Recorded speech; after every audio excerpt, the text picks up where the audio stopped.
En el corazón palpitante de Madrid, bajo las lámparas de cristal que colgaban como constelaciones privadas en el techo del restaurante más exclusivo del barrio de Salamanca, una noche cualquiera estaba a punto de convertirse en una historia que nadie olvidaría. Él entró sin anunciarse. Traje gris perfectamente entallado, reloj suizo que brillaba con discreción calculada, mirada fría de quien está acostumbrado a que el mundo se incline antes de que él lo pida.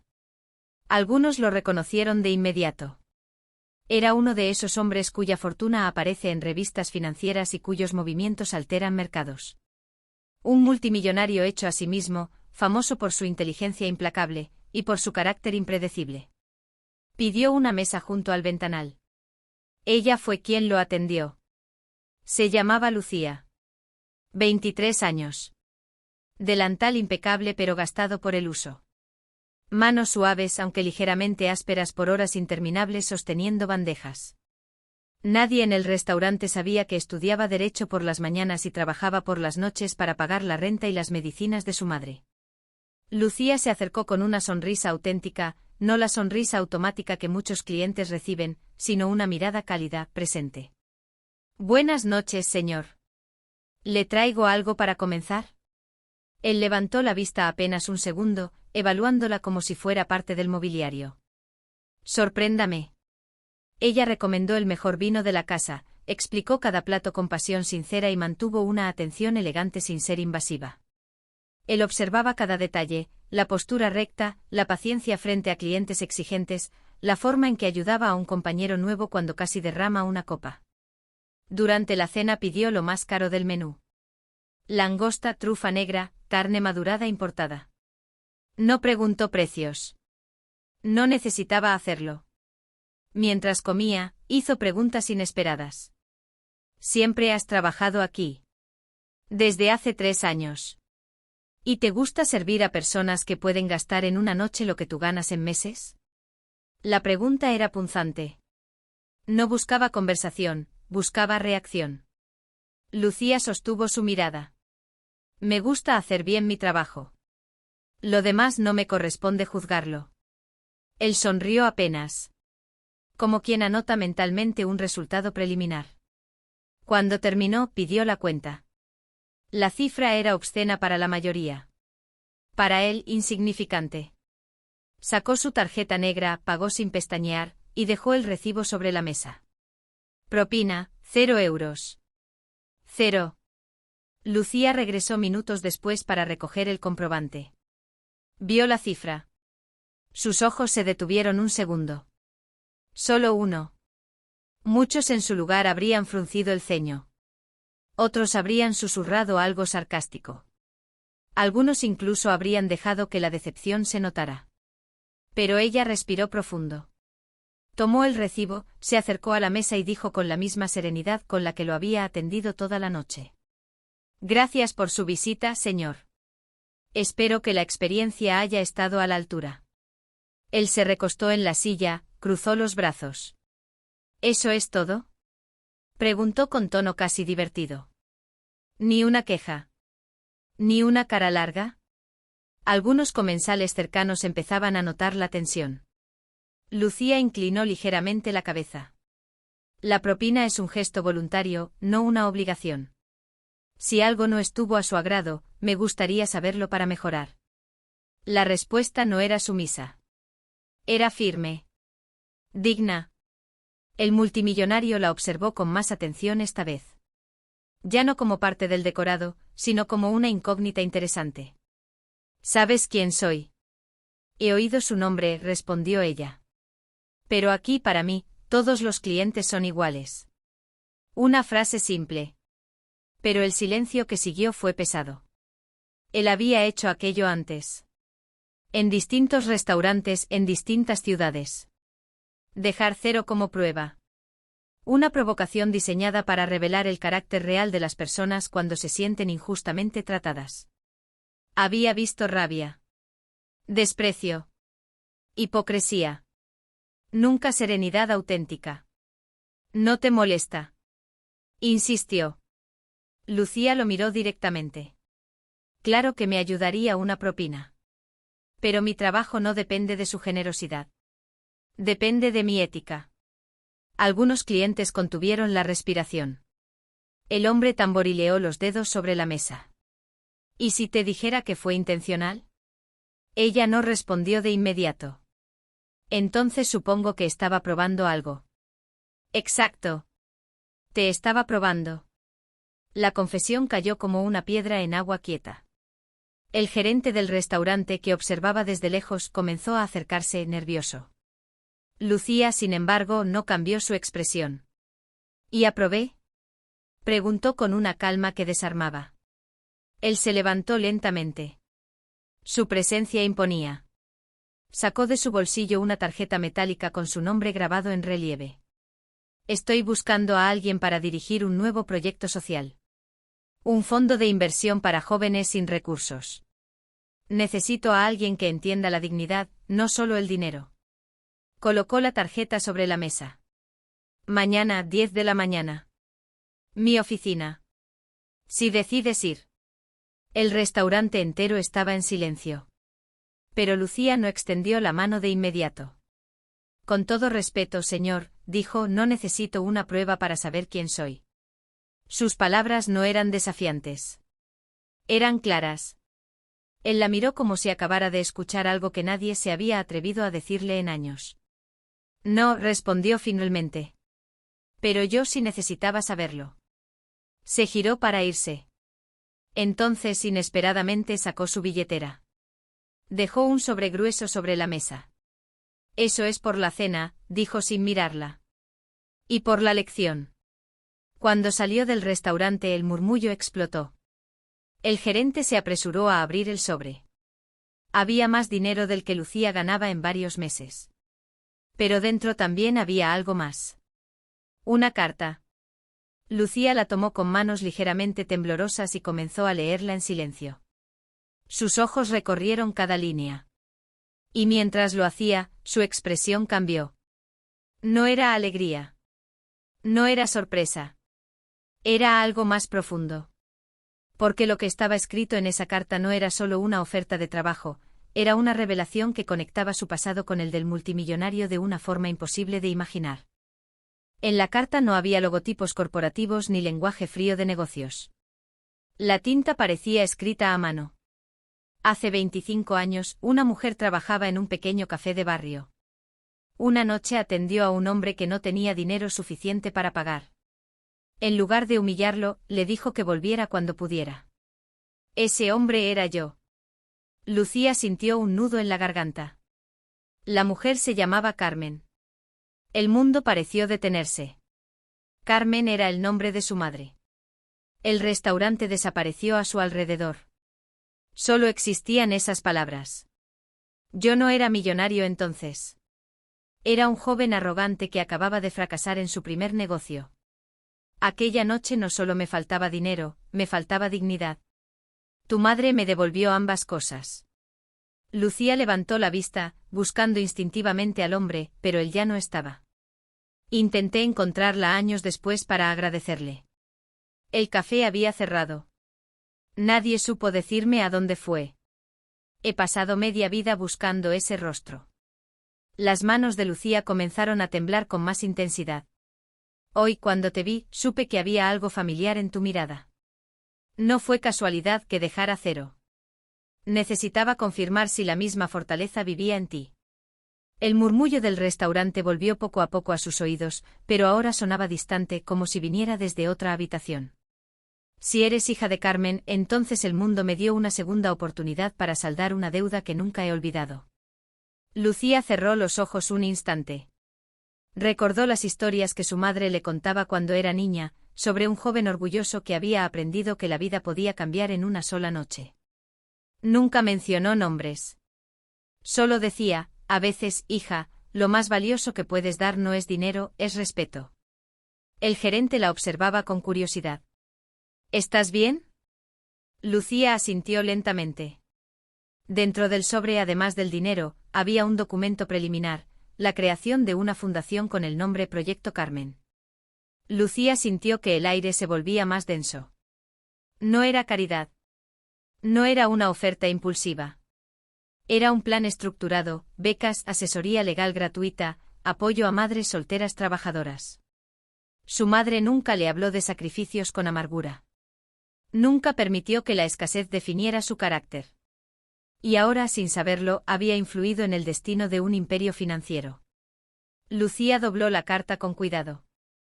No podía aceptar nada sin hablar con su madre. Pero tampoco podía ignorar lo que acababa de descubrir. Esa noche terminó su turno como siempre, limpiando mesas, acomodando sillas, agradeciendo a los clientes. No mencionó el dinero. No presumió la carta.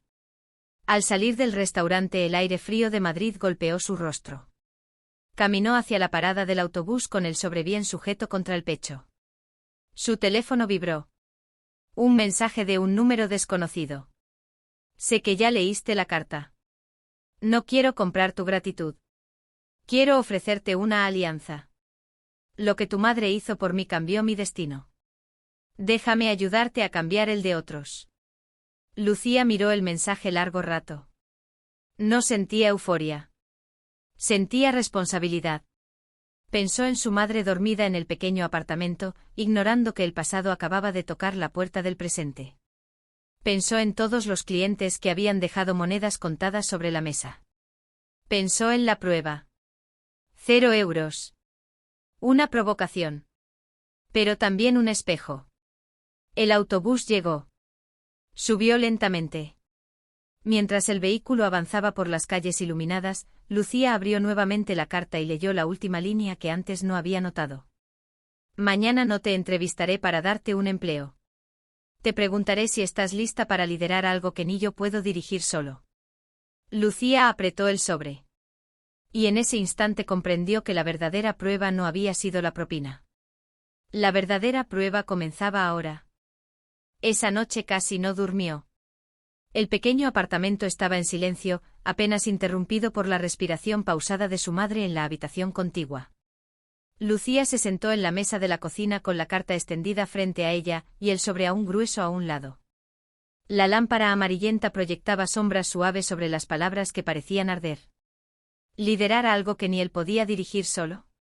No era una propuesta cualquiera. Era una responsabilidad inmensa. Y sobre todo una decisión que podía cambiar el rumbo de su vida para siempre.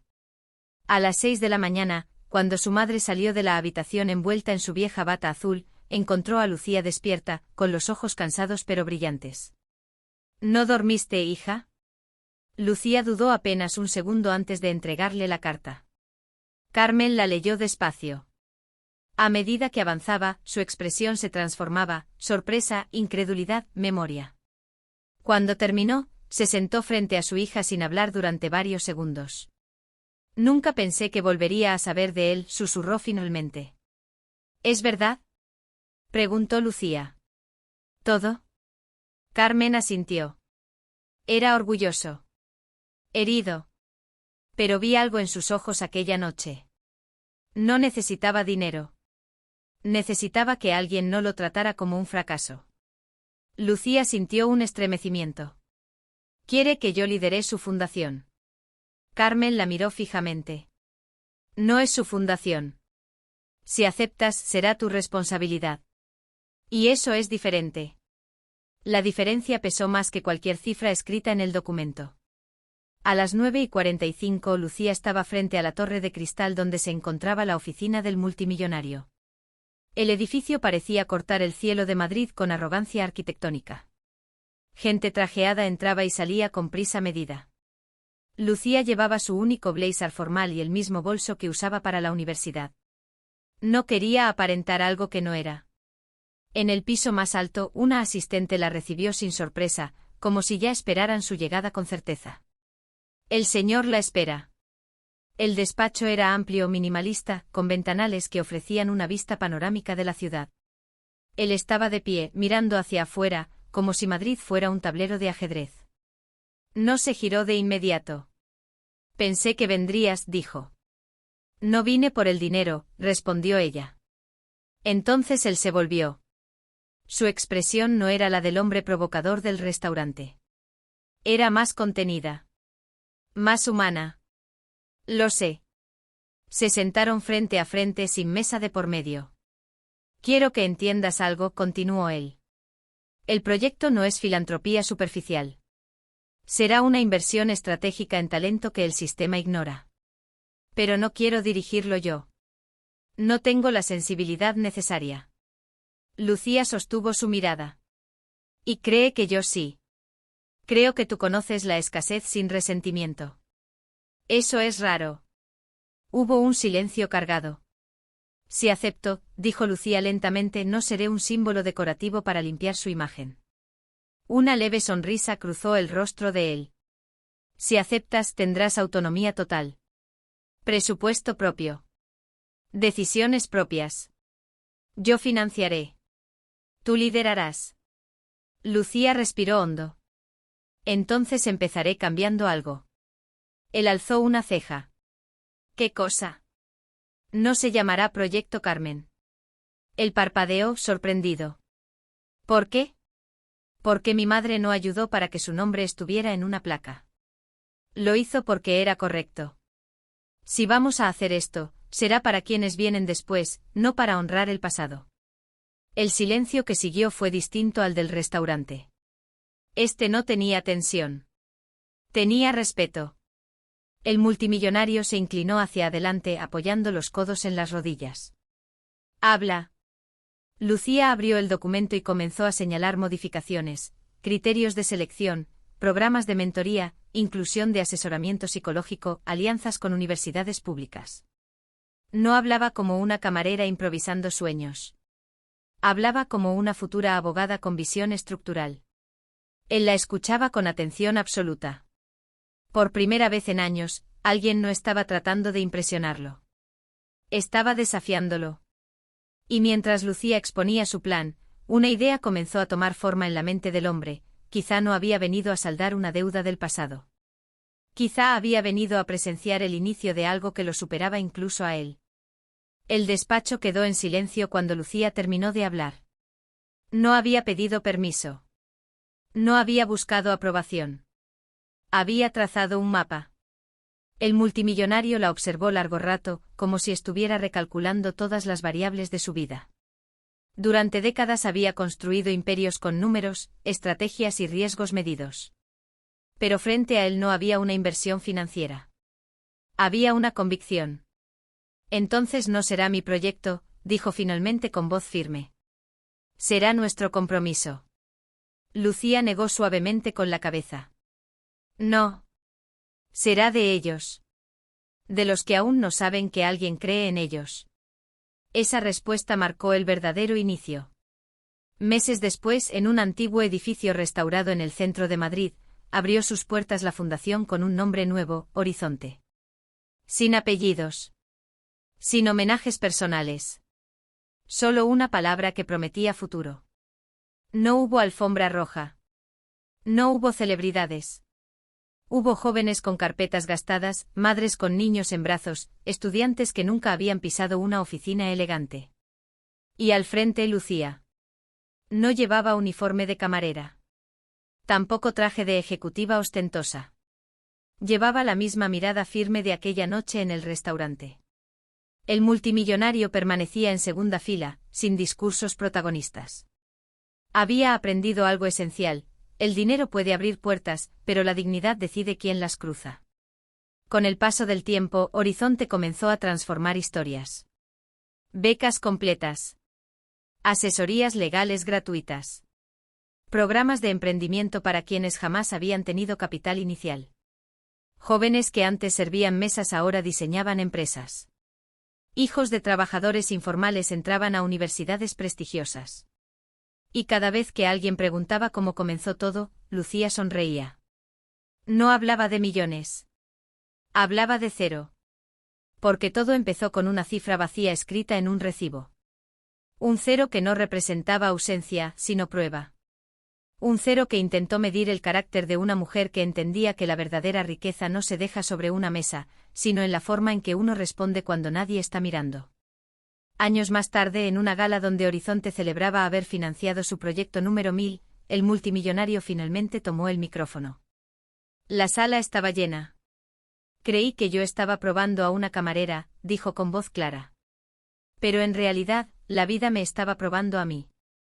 La audiencia guardó silencio absoluto. Aprendí que el éxito no se mide por lo que puedes pagar, sino por lo que decides devolver. Y que la grandeza no pertenece a quien tiene más, sino a quien mantiene su dignidad cuando tiene menos. Buscó a Lucía entre el público. Ella no aplaudía. Solo observaba con serenidad. Porque nunca necesitó reconocimiento. Aquella noche al salir del evento caminaron juntos unos metros bajo el cielo iluminado. ¿Alguna vez imaginaste esto?, preguntó él. Lucía sonrió levemente. Mi madre siempre decía que los actos pequeños crean consecuencias enormes. Supongo que tenía razón. El hombre miró la ciudad extendiéndose frente a ellos, vibrante, infinita. Un simple gesto de respeto había cambiado su destino décadas atrás. Y un simple acto de dignidad había cambiado miles más. El cero en aquel recibo ya no era un símbolo de ausencia. Era el punto de partida. Porque a veces cuando el mundo te ofrece nada, tu reacción puede convertirse en todo. Y así lo que comenzó como una prueba silenciosa en un restaurante elegante terminó convirtiéndose en una lección eterna. La verdadera riqueza no se hereda, no se presume y no se calcula. Se demuestra.